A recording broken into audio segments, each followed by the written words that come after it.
حضور اسلام کی بعثت کے ساتھ یا آمد کے ساتھ مذہب کا ارتقاء رک گیا ہے، ارتقاء اس معنی میں نہیں ہے اب، اس کی کیا وجہ ہے؟ انسان جب پیدا ہوا ہے تو جانوروں کا ارتقاء رک گیا، رک نہیں گیا؟ گائے بھینسیں بکریاں بھیڑیں وغیرہ، اور وہ بھیڑیں جنتی ہیں، گائیں جائیں جنتی ہیں، اور ان سے آگے پھر کچھ پیدا نہیں ہوتا سوائے اپنی جنس کے. تو انسان کا بھی ارتقاء انسان کے مقام پر پہنچ کر رک گیا ہے، کیونکہ وہ اپنی تکمیل کو پہنچ گیا ہے.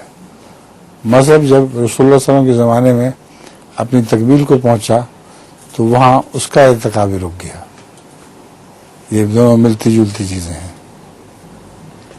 جی، جیسا کہ انہوں نے بتایا ملا نصیر الدین کافی عالم کے طور پر معروف تھے، تو ایک دفعہ ان کا چھٹی کا موڈ بنا، کہیں دور کسی علاقے میں دوست کے ہاں چلے گئے. پروگرام یہ تھا کہ کام کر کر کے تو تھک جاتا ہوں، ادھر جا کے ذرا آرام کروں گا. تو دوست آئے ہیں، بہرحال ان کو لوگوں کو پتہ چل گیا کہ ہمارے علاقے کے بڑے عالم ادھر آئے ہیں، ان سے کچھ سنتے ہیں جا کے.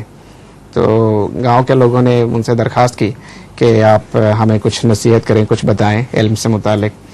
تو وہ کافی ناراض ہوئے، اور پھر بھی انہوں نے مجھ سے پوچھا کہ آپ کو پتہ ہے کہ میں کیا لکھتا ہوں اور کیا باتیں شائع کرتا ہوں، لوگوں کو بتاتا ہوں، کچھ اندازہ ہے؟ تو سب نے جواب دیا نہیں، ہمیں تو اس بارے میں کوئی علم نہیں ہے. تو ان کا جواب یہ ہے کہ جن کو کچھ پتہ ہی نہیں ان کو میں نے کچھ نہیں بتانا، میں کیوں بتاؤں. تو یہ پہلی دفعہ وہ چلے گئے.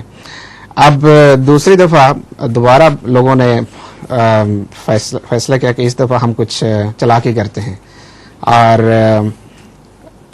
آدھے لوگوں نے کہا جی کہ ہمیں پتہ ہے، آدھے نے کہا نہیں پتہ. جی، یہ تیسری دفعہ ہے. اچھا، دوسری دفعہ کا انہوں نے کہا کہ ہمیں پتہ ہے. جی مجھے پتہ تو پھر پوچھتا کیا ہو.